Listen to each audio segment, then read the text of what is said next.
They say time heals everything. I disagree. Time just sharpens the memory. It smooths over the rawness, makes it easier to wear a smile, to shake hands with people who once laughed at you. But the burn? The betrayal? That doesn't go away. It simmers beneath the surface. And tonight, I get to stir the pot. I'm standing backstage at the annual Emerson Business Summit, where the school invites alumni to speak about success, innovation, resilience. I tick all 3 boxes, apparently. 5 years ago, I wouldn't have even been allowed in the building without someone whispering behind my back. Now? I'm the keynote. My name is on banners. My face is in the program. And somewhere in that audience sits Ryan Blake. The boy who once held my heart in one hand and a red Solo cup in the other. I wonder if he recognizes my name on the flyer. Probably not. He never really paid attention unless it benefited him. But when I walk onto that stage in a few minutes, he'll know exactly who I am. And more importantly, what I remember. I met Ryan during sophomore year. He had that lazy kind of charm that made you feel like you were special just because he looked at you. I fell for him too fast, too deep. We broke up and got back together more times than I can count, but I was always the one crawling back. Always the one making excuses. Until that party. It was one of those end-of-semester bashes in a frat house basement that reeked of cheap beer and broken promises. Ryan had been distant for weeks, but I still dressed up, hoping we could talk. Hoping maybe he'd wrap an arm around me in public for once. Instead, I walked in just in time to hear him standing on a table, shouting a joke about how many times he could dump the same girl before she finally got the hint. Everyone laughed. And when he turned around, grinning, he saw me standing there. I didn't cry. I didn't yell. I just left. And I never went back. The following Monday, I transferred my credits to a different program across campus. Started fresh. Changed majors. Changed friends. Deleted his number. Blocked his socials. And I didn't look back, not even when I heard he got kicked out of his internship for missing meetings. Not even when I saw mutual friends quietly remove him from group chats. I built something instead. Brick by brick. I interned. I freelanced. I started a side hustle that eventually grew into a full-fledged company. I pitched to rooms of people who didn't take me seriously until I made them regret it. I spent nights studying when everyone else was at bars. I slept on a futon in a studio apartment I couldn't really afford. And I kept going. Because somewhere deep inside me, I wanted this moment. I wanted the full circle. The quiet return. The kind where you don't have to scream to be heard. You just step into the light, and they realize the girl they used to ignore now owns the stage. I smooth the front of my blazer, roll my shoulders back. Someone calls my name. It's time. The audience quiets as I walk out, heels clicking against the floor. The lights are bright. The kind that make it hard to see faces. But I know he's out there. And I know he's watching. I tap the microphone once, smile at the silence, and begin. 5 years ago, I sat where you sit now. Wide-eyed. Hopeful. Slightly hungover. Laughter ripples through the crowd. And like many of you, I made mistakes. Trusted the wrong people. Believed things would fall into place if I just worked hard enough. But that's not how the world works. The truth is, sometimes it takes getting humiliated at a party to learn your real value. Another laugh, softer this time. Curious. I let it hang in the air. Tonight, I want to tell you a story. It's about a girl. And a boy. And a very loud, very public lesson. I pause. The front row leans forward. I see the shadow of a man sitting perfectly still near the back. And I know, without a doubt, that it's him. I hope he's ready. Because I'm just getting started. The story begins, and I watch the room shift. Some students exchange glances, some professors lean back with folded arms, and a few alumni tilt their heads like they've heard something familiar. But it's Ryan I'm watching, even if I can't quite see his face from up here. I imagine the exact second he realizes it's about him. I wonder if he remembers the party the same way I do, or if it was just another night of showing off, surrounded by people who laughed at his jokes and never questioned the punchline. The girl, I say slowly, thought she was in love. She thought maybe things were complicated, not cruel. She thought the boy just didn't know how to say what he meant. I take a breath. But then he stood on a table at a party, and with a drink in one hand, made a joke about her. Not a clever joke. Not a private one. He made sure everyone heard it. Laughed. Pointed. A few people shift uncomfortably. I keep my voice light. And that girl? She stood there, watching her so-called boyfriend entertain a crowd with her heartbreak. I glanced down at my notes, though I don't need them. Every word is etched into memory. She left that party with nothing but a bruised ego and mascara on her sleeve. And in the days that followed, she disappeared. Changed her major. Transferred departments. Started over. Another pause. I don't rush. The silence is mine now. What no one knew then was that humiliation was the best thing that ever happened to her. Because after that, she didn't waste time trying to be liked. She didn't care about fitting in. She stopped chasing a boy who only wanted an audience. A few people in the crowd chuckle knowingly. Others sit frozen. Instead, I continue, she started chasing goals. Building things. Learning how to walk into a room and command it, not with charm, but with results. She built a business from scratch. Slept 3 hours a night. Got rejected 100 times and kept going anyway. I leaned forward slightly. And then, 5 years later, she was asked to come back. To speak to students about what it takes to succeed. To tell the truth about failure, and fear, and moments that almost break you. I don't say his name. I don't need to. The message is crystal clear. And from the corner of my eye, I finally spot him. He's in the middle of the crowd, sitting stiffly in a navy blazer that doesn't quite fit. He looks smaller than I remember. Maybe it's the lighting. Maybe it's because I'm not looking up at him anymore. He's looking up at me. And the expression on his face tells me everything. He knows. The funny thing is, I add, letting my voice warm, you don't always get to confront the people who hurt you. Sometimes they disappear.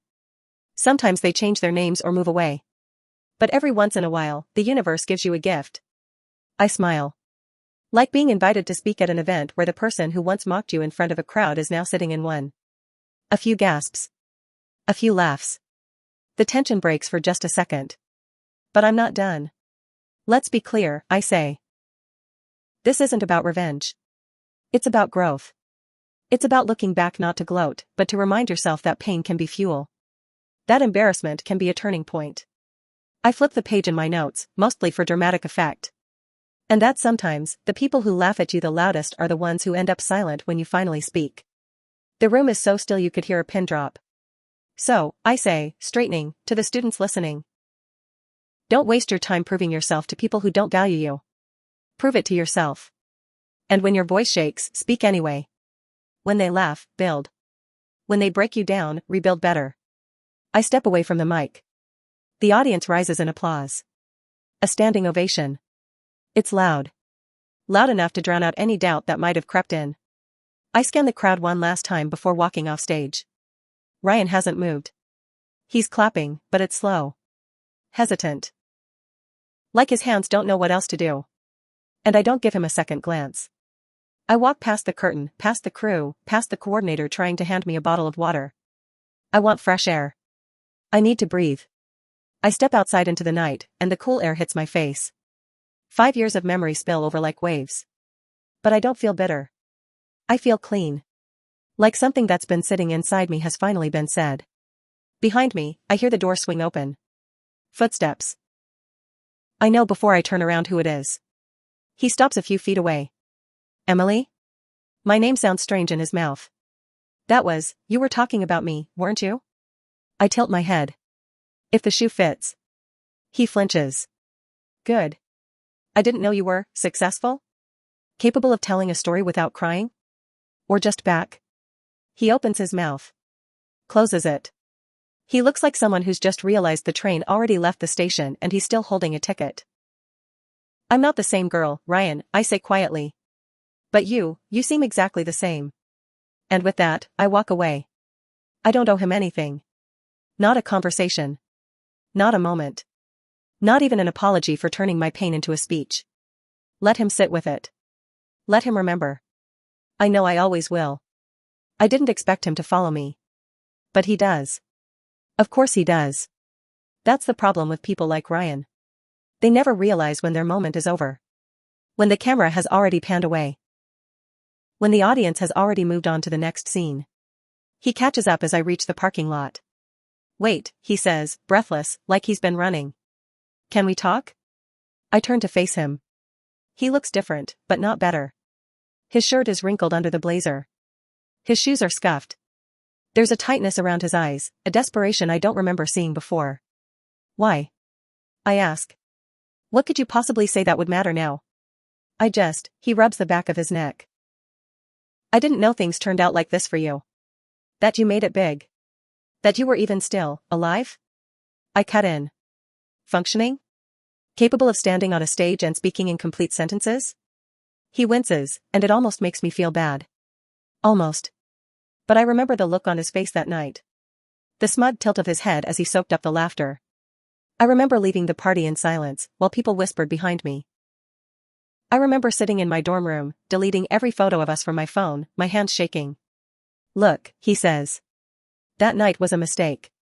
I was drunk. I didn't mean for it to go that far. You didn't mean to say it in front of a crowd?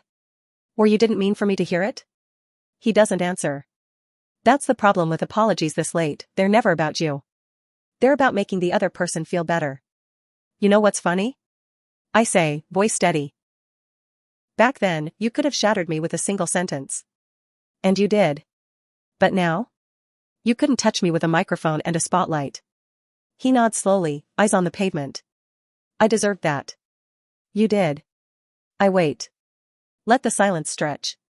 He looks up again, this time with something like real regret. I lost a lot after college, he says. The internship fell through. I bounced around jobs.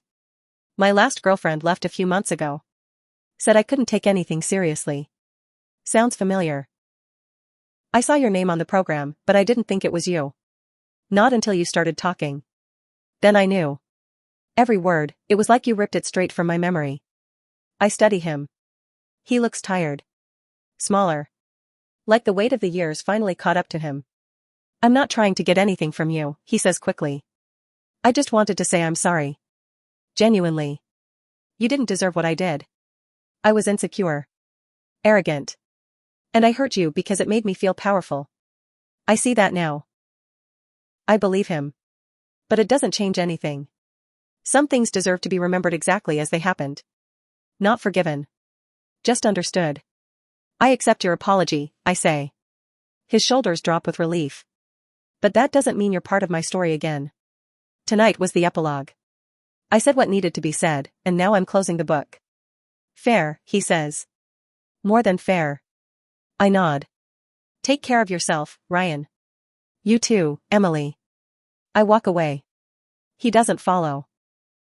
For the first time, I'm the one leaving him behind, and he stays there. That night, I return to my hotel room with a strange mix of emotions. Not satisfaction, exactly. Not revenge. Something quieter. Like settling a debt with the past. I sit on the edge of the bed, heels off, hair down, and check my phone. Messages from classmates. Applause emojis. Old professors saying how proud they are. Even a few students asking for mentorship. But one message stands out. It's from Sophie, my roommate from junior year. She was there the night it happened. She was the one who walked me back to the dorm and stayed up with me even when I didn't say a word. Her message is simple. He looked like he saw a ghost. You looked like a queen. Proud of you. I smile. Because that's what this is really about. Not just telling my story, but owning it. Standing in front of the place that once broke me and holding the mic with steady hands. Tomorrow, I fly back to New York. Meetings. Interviews. A new product launch. My company's growing fast. Investors are watching. But tonight, for the first time in a long time, I sleep without any weight pressing down on my chest. I dream of that party again. Only this time, I'm the one standing on the table. And everyone's listening. The morning after the summit, I woke up to an inbox overflowing with messages. Some from strangers who had attended. Some from professors I barely remembered. Some from classmates who hadn't spoken to me in years. And tucked between all the noise was one from the dean himself, an offer to join the advisory board for the business school. I stared at the screen for a long time before answering. I thought about the version of me who used to walk these halls with hunched shoulders, praying not to be noticed. And now they wanted me to help shape the next generation. I said yes. Not out of ego. Out of purpose. If I could be the voice that stopped one girl from shrinking herself for a boy who made her feel small, I'd consider that a win. As I packed up my things at the hotel, I heard a knock. My assistant was downstairs, ready to take me to the airport, but I wasn't expecting anyone else. When I opened the door, I found Jenna. Ryan's ex. She looked different from the Instagram perfect girl I used to see tagged in his posts. No more heavy makeup or tight dresses. Just jeans, a hoodie, and eyes that had seen too much. "Can I come in for a second?" she asked. I stepped aside, confused. She sat on the couch like she'd done it before, like we were old friends meeting after years apart. "I saw your talk last night," she said. "Didn't plan on going, but someone gave me a pass last minute. Didn't even realize you were the speaker until you walked on stage." I waited, unsure where this was going. "I broke up with him a few months ago," she continued. "He told you that much, right?" I nodded. "What he didn't tell you is that it wasn't just about him being immature. It was about how small I started to feel when I was with him. Like nothing I said mattered unless it was convenient. Like I was just another audience member to his life." Her voice cracked. "And then I saw you. Telling your story. Owning it. I realized it wasn't just me. He's been doing this for years. Different girls. Same pattern. And he never thinks anyone will call him out." I sat down beside her. "He's always been the kind of person who hides behind a smile," I said. "But people like that forget something important. The world changes. The stage shifts. Eventually, they stop being the center of the story." Jenna nodded slowly. "I just wanted to say thank you. For saying what so many of us were too afraid to admit. You gave him a mirror. And for once, he couldn't look away." She stood to leave, and for a second, we just looked at each other. Two women with different scars, bound by the same wound. "I hope you keep speaking," she said. "The world needs it." After she left, I sat there in silence, letting her words settle. I hadn't expected any of this. Not the speech going viral. Not the offers to write a book. Not the text from my high school guidance counselor, telling me she always knew I'd be something big. I especially hadn't expected to become a symbol for something bigger than a college heartbreak. But here I was. On the plane ride home, I stared out the window and thought about what came next. I wasn't done. Not even close. My story had just begun. That night, I went to dinner with my team in the city.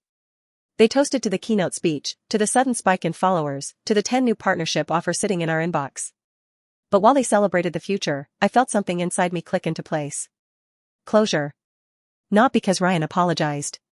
Not because I stood on a stage and made him squirm. But because I'd finally stopped needing any of it to matter. I didn't build my company to prove anything to him. I didn't write my speech to hurt him. I told the truth. And the truth had done exactly what it was supposed to, it freed me. Weeks passed. Then months. I saw clips of the summit circulating online. Comments flooded in. Some were from people who'd gone through similar things. Some were just there for the drama. But one caught my eye. It was from an anonymous account. "Heard this live. Never forgot it. She turned pain into power. Hope she never looks back." I never responded. Just smiled, locked my phone, and went back to work. Because the best revenge was never about making someone else suffer. It was about living in a way that made the past irrelevant. Ryan may have humiliated me once. But I turned that moment into my origin story. And now? I was the author. 6 months later, I returned to campus, this time, not as a speaker, but as a mentor. The university had launched a new initiative pairing successful alumni with student founders. They asked if I'd be willing to lead the first round. I said yes. I didn't hesitate. I wasn't just returning to the place where it all began. I was returning with something to offer. I walked into the same auditorium where I once sat in the back row, invisible. Now, students lined up to meet me, notebooks clutched tight, eyes wide with the kind of hope I used to carry like armor. I shook hands, asked questions, gave advice. I told them not to be afraid of starting small. That failure wasn't the end, just a beginning with teeth. That success didn't look like a straight line. Then, during a break, a familiar voice cut through the buzz. "Still making people nervous with how smart you are?" I turned. Ryan. Again. But this time, he wasn't in the audience. He wasn't in a suit. He was behind a folding table, holding a lanyard. "What are you doing here?" I asked. "Temp job," he said with a shrug. "Event logistics. Pays the bills." I studied him. His smile was forced. His eyes didn't meet mine for long. He looked like someone still stuck in a past he refused to outgrow. "Funny how things flip," I said. He gave a half laugh. "Tell me about it." I read about your latest funding round. 70 million, right? That's wild. 82, I corrected. We closed another round last week. That shut him up. He looked like he wanted to say something meaningful, something that might make me see him as more than the boy who once crushed me in public. But I didn't give him the chance. I turned to leave. Wait, he said. Can I ask you something? I looked back. Why did you do it? The speech. You could have told that story a million ways. Why that one? I let the question hang in the air. Then I said, because that girl deserved to be heard. And I deserved to say it out loud. Not for revenge. For clarity. Did it help? It changed everything. He nodded slowly, then added, you know, people really listened.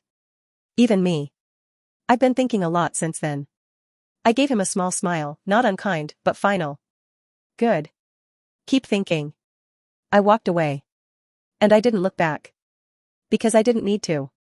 I'd seen all I needed. The past had already shown me who he was. The present reminded me who I'd become. And the future? That was mine now. 2 weeks later, I gave a TED talk. It wasn't about Ryan. It was about resilience. About the way shame can be recycled into fuel. About the way women are taught to shrink themselves after public humiliation, when what they really need is a microphone and a platform. The video went viral. I was invited to podcasts, panels, award ceremonies. But the message never changed. You don't owe anyone your silence, especially when they built their pride on it. I got letters. Hundreds.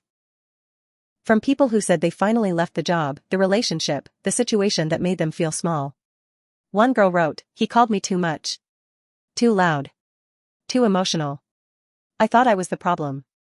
Then I watched her talk. Now I know, I was just powerful in a way he couldn't handle. I printed that one out. Framed it. It sits on my desk, right next to the photo of me standing on the summit stage, mid-speech, hands steady, face calm. It reminds me every day of what I built. And why I built it.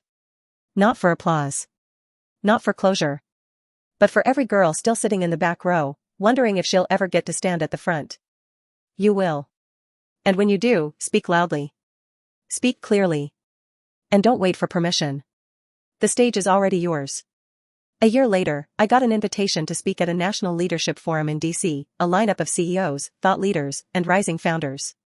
My name was listed third, right after a hedge fund titan and before a media mogul.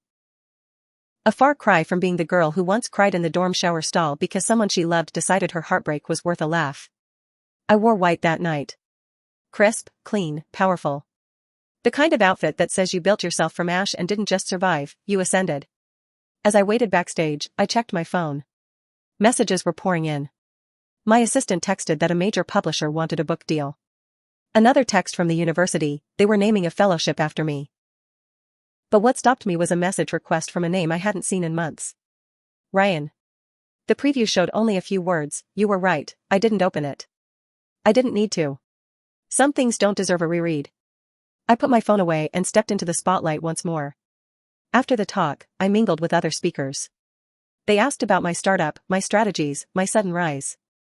I gave them the truth, minus the names. It's never been about the who, it's always been about the how. The journey from silence to strength. From being the girl everyone laughed at to the woman whose words echoed louder. Later that night, I checked my inbox one more time. The message was still sitting there. Untouched. I archived it. I didn't need to block him. He wasn't a threat anymore. Just a chapter I'd long finished writing. A week after the forum, I returned to Emerson for the advisory board meeting. The campus had changed, but the energy hadn't. Students rushed between buildings, clutching laptops and lattes. Some recognized me. One girl approached shyly, holding a copy of a business magazine with my face on the cover. Can you sign this? She asked. I read your story. I watch your interviews. You made me believe I could make something, even after everything fell apart. I signed it. But more importantly, I sat with her for a while. Listened.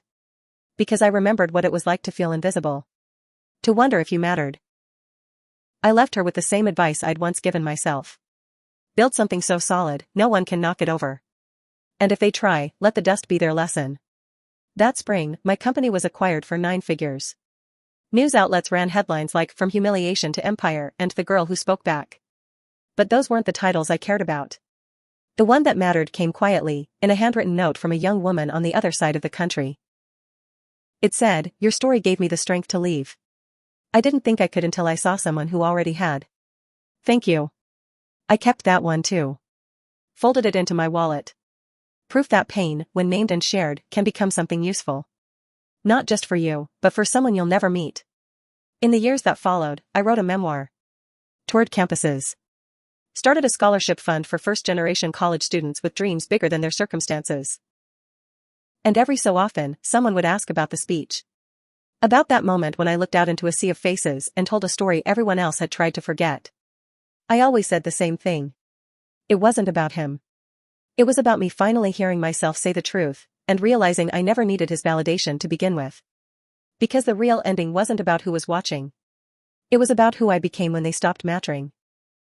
And that, more than anything, was worth every second on that stage. It was during one of my campus visits that I noticed something unexpected. In the business building's hallway, where they displayed plaques of donors and alumni, someone had updated the wall. My name was there now. Right beneath a quote from my summit speech, "When they break you down, rebuild better." I stood in front of it longer than I meant to. Not out of vanity. Just awe. That something I said in a moment of personal reckoning could become a marker for someone else's beginning. A few students walked by and nodded. One whispered, "That's her. Not the girl from the party. Not Ryan's ex. Just her." I met with faculty, attended a panel, gave a lecture. Afterward, as I was leaving the event space, I saw him again. Ryan. He didn't approach this time. He stood near the back, by the exit, holding a clipboard and wearing the same badge as the student volunteers. I didn't stop. I didn't wave. But he looked at me differently. Not like someone hoping to be forgiven. Like someone who knew they never would be. I think that's when it hit him, the real consequence of what he did wasn't losing me. It was becoming someone I had outgrown so completely that his name didn't even warrant a footnote. A week later, I got an email. Not from Ryan. From his sister. We'd only spoken a few times in college, but I remembered her as quiet and kind.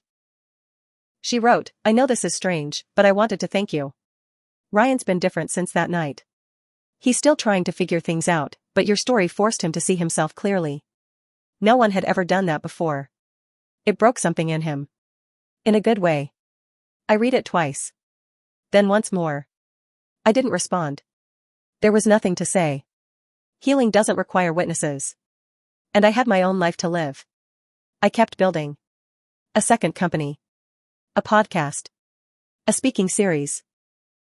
Each time I told the story, it reached someone new. Each time, the version of me that once felt humiliated got a little further from the spotlight, a little closer to peace. My TED Talk hit 10 million views. I was invited to host a summit of my own, this time with me at the center, not just as a speaker, but as the visionary behind the entire event. As I stood in front of the production team reviewing the schedule, I saw the stage they'd built. Sleek. Expansive. Bright lights pointed forward, not back. And it felt perfect. Because this time, there was no trace of the party. No old pain riding in on someone else's laugh. This was mine. All of it. During a break, I got coffee with an old friend from college, Maya. One of the few who stayed when things fell apart. She sipped her drink, then said, "You know, it's funny. Everyone remembers the girl from that party. But now they only talk about the woman who turned that night into a launch pad." I smiled. "That's how it should be." She grinned. "So what's next?" I looked out the window. I'm thinking global. There are too many girls out there still whispering their stories. I want to teach them how to shout. She raised her cup. To shouting, Ben. We clinked mugs. And in that quiet, ordinary moment, I realized I hadn't thought about Ryan in weeks. Maybe even months. Not with bitterness. Not with sadness. Just, not at all. And that, more than anything, was the victory. The silence he once forced on me no longer existed. Because I had filled it, with truth, with purpose, with volume. I didn't need the past to feel powerful anymore. I already was. The global tour started with 6 cities and grew to 20 before the year was over. Every venue sold out. Each one filled with people, mostly women, who knew what it meant to be dismissed, laughed at, talked over. And each time I stood on stage, I told the story not for the girl I used to be, but for the ones still trying to find their voice. I didn't name him. I didn't have to. He had become less of a person and more of a symbol. And the story wasn't about him anymore. It never truly was. It was about what humiliation reveals. About how being cracked open in public doesn't mean you're broken, it means now, everyone can see the light pouring through. At the final event in London, something happened that surprised even me. After my talk, a young woman stood during the Q&A, tears in her eyes. She didn't ask a question. She just said, "Thank you. I left a relationship last week because of your words. He told me I was too much. Too loud. Too proud." I almost believed him. But then I remembered your story. And I realized he was just afraid I'd become someone he couldn't control. The room fell silent. Then applause erupted. I stepped down and hugged her. Because sometimes, the most powerful thing you can offer someone is the proof that healing is possible. I flew home the next morning. My team met me at the airport. There were flowers, welcome banners, laughter. But what hit me the hardest was the quiet moment in the car, when I looked out at the city I'd helped build a name in and thought, I did it. I really did it. Not in spite of what happened. Because of it. Because I had the courage to turn a cruel punchline into a platform. Because I had the stubbornness to keep going when it would have been easier to disappear. Because I refused to let anyone else decide how my story would end. A week later, the university reached out again. They wanted to name the summit series after me. I agreed, on one condition. That the first event feature speakers who had once been counted out. Survivors of public shame. Founders who failed publicly and got back up. Voices that weren't polished, but real. Raw. Unapologetic. They agreed. And the Emily Rivera Summit for Resilience was born. On opening night, I stood at the back of the room, watching a new generation take the mic. One girl told a story about being mocked online after starting a business in high school. Another talked about getting fired for pushing back against a toxic boss. Each story was its own kind of anthem. Each one proof that rising doesn't have to look perfect, it just has to be yours. I didn't speak that night. I didn't need to. My story had already echoed loud enough. It lived in the girls who now stood taller. The boys who listened with respect. The silence that followed truth, not from discomfort, but from reverence. Months passed. The world kept spinning. And one day, while walking through a bookstore, I saw a self-help book near the clearance bin. The author photo caught my eye. Ryan. I picked it up out of curiosity. Flipped through the pages. It was all vague advice and half-baked insights, wrapped in a title that screamed redemption. I placed it back. Not with anger. Just with indifference. That was his chapter to write. Mine had moved far beyond his pages. These days, when people ask how I became who I am, I tell them the truth. I was humiliated once. Publicly. Cruelly. And I could have let that be the story. But instead, I rewrote it. I chose the long way. The hard way. The way that didn't give me immediate comfort, but lasting power. I built something out of the rubble. And when I stood on that stage 5 years later and looked out at the face that once made me feel worthless, I realized something he never saw coming. I wasn't broken. I was becoming. And I hadn't even started yet.